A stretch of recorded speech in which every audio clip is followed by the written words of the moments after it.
Right, 3 weeks into stage 4 restrictions. Victoria, we're halfway there, or Melbourne, I have to say. Melbourne are copying it worse than anyone else.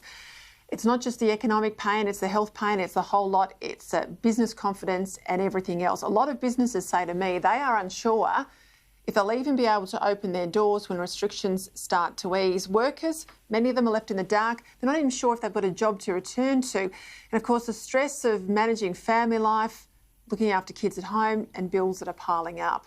Well, Victorian Liberal Senator Sarah Henderson says that there's now a real chance that businesses hit hard by the decisions of the Victorian government are actually owed compensation under the Public Health and Wellbeing Act. And she's got some support. The founder of Jim's Mowing, Jim Penman, is backing her up. Senator Sarah Henderson and Mr Jim Penman join me now. All right, Sarah, I'll start with you. You had a speech in the Parliament yesterday. You're calling on Victorians to look at all the legal avenues they might have here for financial redress and compensation. How does this work? Well, Peter, good evening. And interestingly, this provision in the Public Health and Wellbeing Act was actually inserted by Daniel Andrews when he was the Health Minister back in 2008. So he recognised that this important safeguard is necessary. But what it provides, and this is section 204, it provides Victorians who've suffered loss as a result of unreasonable restrictions exercised under the state's emergency powers, the ability to apply for compensation. And it's very straightforward. It just requires a letter to the Secretary of the Department of Health. She has 28 days to make a decision, and then if the decision is not in accordance with the applicant's view, then that person can take it to VCAT, the Victorian Civil and Administrative Tribunal. So a very inexpensive way of seeking just compensation. Yes, and even if you get blocked there, you make the point, Sarah, even if you get blocked there by the official, which you may well, considering they're appointed by the government, you've got a tribunal mechanism.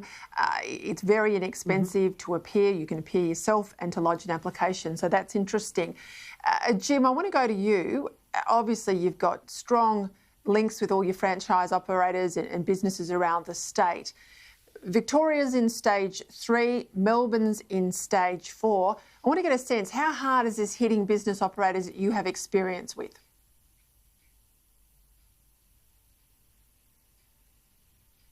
Oh, very, very hard. It's not just us too. There's 4,000 odd gardening contractors in the state, and they are devastated by this. The effect on them and their families is just ruinous. And the whole point about it is it's so unnecessary, because a sole operator working alone is no danger to health from the public.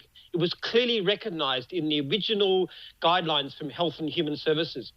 The Premier has never given an explanation as to why that changed. There are council workers doing the same jobs, working 2, 3, 4 in a group, doing the same jobs, and they're permitted, and our people aren't. It's absolutely outrageous.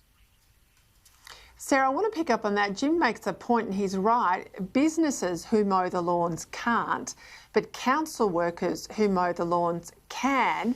Why the difference? Well, we don't know, Peter. There is no explanation. And what this provision of the Act does is also provide Victorians with effectively the right to find out why a restriction is necessary, whether it was properly based. Because if, as Jim has done, form the view that this is improper and it's an arbitrary exercise of power, his franchisees and other contractors in the similar situation can make an application, and then if it's denied, take that application for compensation to VCAT, and then the Victorian government will be required in a tribunal to show why that restriction was necessary. And as we know, Peter, there are some very important restrictions, very necessary restrictions for the sake of combating the second wave. But Victorians do properly have to ask, why is it necessary for an 8 o'clock curfew where every Melburnian is effectively locked in their homes? Why can't private lawnmowers work and yet council lawnmowers can? Why can't some occupations go from site to site in their occupation and building and construction workers are able to move freely. There are all sorts of inconsistencies. So this is a very important mechanism to hold the government to account. And it was actually recognised by Daniel Andrews, who obviously was the health minister at the time and enacted this legislation back in 2008. Jim, it just strikes me as bureaucracy gone mad, given, most of your franchisee and other operators are outside, pretty easy to socially distance in a back lawn or a front yard. I want to know what you plan on doing from here on in. You've heard Sarah's advice. Where are you going to take it?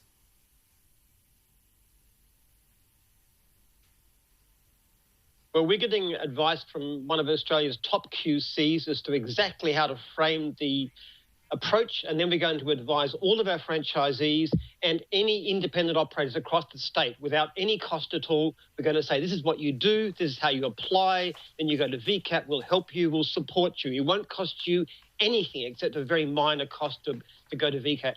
So it's a very easy thing to do. And the great thing about it is it puts pressure on now.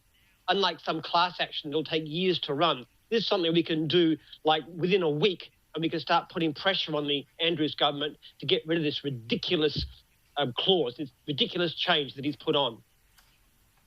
Yeah, I think you're absolutely right. Going at it now, not waiting for class action, that will be months and months away, and a bit of shame on governments usually works. Sarah Henderson, Jim Penman, thank you for your time.